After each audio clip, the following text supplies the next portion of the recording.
नमस्कार दोस्तों। बेंगलोर के चिन्नास्वामी स्टेडियम में एक तरफ जीत का जश्न मनाया जा रहा था और दूसरी तरफ मौत का तांडव मच रहा था। अंदर मुख्यमंत्री जी लाल रंग की जर्सी की जीत में जश्न मना रहे थे, वहीं बाहर आम जनता के खून का लाल रंग बिखर रहा था। देश पूछना चाहता है कि क्या कोई ट्रॉफी 11 लोगों की जिंदगी से ज्यादा कीमती हो सकती है?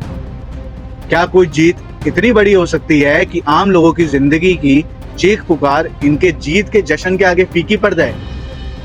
इंसान इतना असंवेदनशील हो जाएगा कि बाहर लोग मर रहे हैं तो मरने दो, लेकिन जीत का जश्न नहीं रुकना चाहिए। ये सवाल कर्नाटका की सिद्धरमैया सरकार से है, आयोजकों से है, उन खिलाड़ियों से है और हर उस शख्स से है जिसने इन चीख पुकार को नजरअंदाज करके अपनी जीत के घमंड में जश्न मनाने को अहमियत दी। 4 जून शाम के करीब 4 से 5 बजे कर्नाटका के शहर बेंगलुरु में 18 साल के बाद आरसीबी ट्रॉफी जीत कर आई तो जश्न का माहौल था। चिन्नास्वामी स्टेडियम के बाहर लाखों फैंस अपनी टीम की झलक देखने के लिए पागल हो रहे थे, लेकिन फिर जो हुआ उसने इंसानियत पर कलंक लगा दिया। लोग मरने लगे, चीख पुकार मचने लगी। चिन्नास्वामी स्टेडियम की दीवार ने उस दिन 2 अलग दुनिया को दिखाया। एक तरफ लोग मर रहे थे, रो रहे थे, तड़प रहे थे, जिंदगियां खत्म हो रही थी, और दूसरी तरफ जीत के घमंड में डूबे खिलाड़ी और नेता थे। देश पूछना चाहता है कि अगर इनके परिवार में से कोई बाहर मर रहा होता तो क्या तब भी ये जश्न ऐसे ही चलता रहता? एक तरफ हॉस्पिटल में अपनों को खोने का दुख दर्द था और दूसरी तरफ जीत के घमंड में ये खिलाड़ी और नेता अपनी मौज मस्ती में चूर थे। हादसे की खबर मिलते ही ये नेता चुपचाप वहां से निकल गए और खिलाड़ी स्टेडियम के अंदर जश्न मनाते रहे। क्या ये ट्रॉफी लोगों की जिंदगी के खून से रंग गई है? लेकिन किसी को कोई फर्क नहीं पड़ रहा। कब तक इस देश में ऐसे ही भगदड़ में मरने वाले लोगों को सिर्फ आंकड़ों में गिना जाएगा कि आज 10 मरे, 20 मरे या 50 मरे? कब तक सिर्फ एक दूसरे पर आम लोगों की मौत का ठीकरा फोड़ा जाएगा? इंसान की जान कब तक इस देश में इतनी सस्ती रहेगी? 18 साल बाद ट्रॉफी जीतने पर लोग सड़कों पर आएंगे, ये सबको पता था, लेकिन फिर भी प्रशासन सोता रहा। कोई इंतजाम नहीं किए गए। भगदड़ को रोकने की जिम्मेदारी किसकी थी? पूछना चाहती है देश की जनता। क्यों पुलिस, मुख्यमंत्री जी, खिलाड़ी या आयोजक जीत के जश्न में लोगों की जिंदगी को दांव पर लगाकर स्टेडियम के अंदर जश्न मना रहे थे? क्या ये सिर्फ इसलिए था कि हमारा राज्य ट्रॉफी जीत कर लाया है? सवाल हर उस इंसान पर उठेगा जो इस मौत का जिम्मेदार है। ट्रॉफी तो हर साल आती जाती रहेगी, लेकिन जिन लोगों की जिंदगी चली गई उसको वापस ला सकता है कोई? मतलब ट्रॉफी की चमक लाशों की चीखों को दबा देती है। शर्म तो इस बात पर आनी चाहिए कि कुछ लोग देश में अभी भी स्टैंड ले रहे हैं कि इसमें खिलाड़ियों की क्या गलती है, नेताओं की क्या गलती है। भीड़ बढ़ गई अचानक तो हादसा हो गया, लोग मर गए। इन मूर्ख लोगों को असंवेदनशीलता का मतलब ही नहीं पता। आईसीसी के चेयरमैन अपना पल्ला झाड़ लेते हैं कि हमारा इवेंट नहीं था, मुख्यमंत्री अपना पल्ला झाड़ लेते हैं कि हमारा भी इवेंट नहीं था। अरे भाई, इस देश में पहले भी वर्ल्ड कप जीता गया है, सन 1983 में, 2007 में, 2011 में और हाल ही में 2024 में, लेकिन तब व्यवस्था की गई थी ऐसे हादसों से बचने के लिए। अगर नहीं हैसियत थी व्यवस्था करने की तो क्यों जश्न मनाया? क्यों लाखों लोगों को सड़क पर बुलाया गया? इन नेताओं को मानना पड़ेगा कि इंतजाम ना के बराबर थे। किसी की तो जवाबदेही होनी चाहिए। कब तक इस देश में भगदड़ से होने वाली मौतों से पल्ला झाड़ लिया जाएगा? 4 दिसंबर 2024 को हैदराबाद में अल्लू अर्जुन की पिक्चर आई थी पुष्पा 2। प्रीमियर में भगदड़ मच गई। एक मौत होने पर बवाल मचा दिया गया और अल्लू अर्जुन ने माफी मांगी, मुआवजा दिया, फिर भी उसको हिरासत में ले लिया गया था।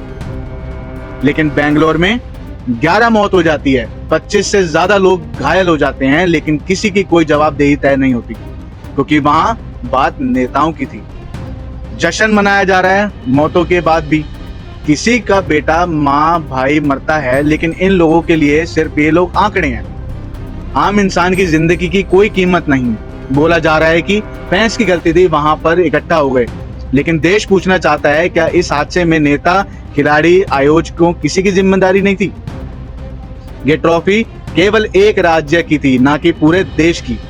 आईपीएल की ट्रॉफी हर साल आती जाती रहती है। लोगों की जिंदगी के खून से सनी ये आरसीबी की ट्रॉफी गर्व का प्रतीक नहीं, शर्म की निशानी है। शर्म आनी चाहिए कर्नाटक सरकार को, जिन्होंने जीत के जश्न को लोगों की जिंदगी से ऊपर रखा।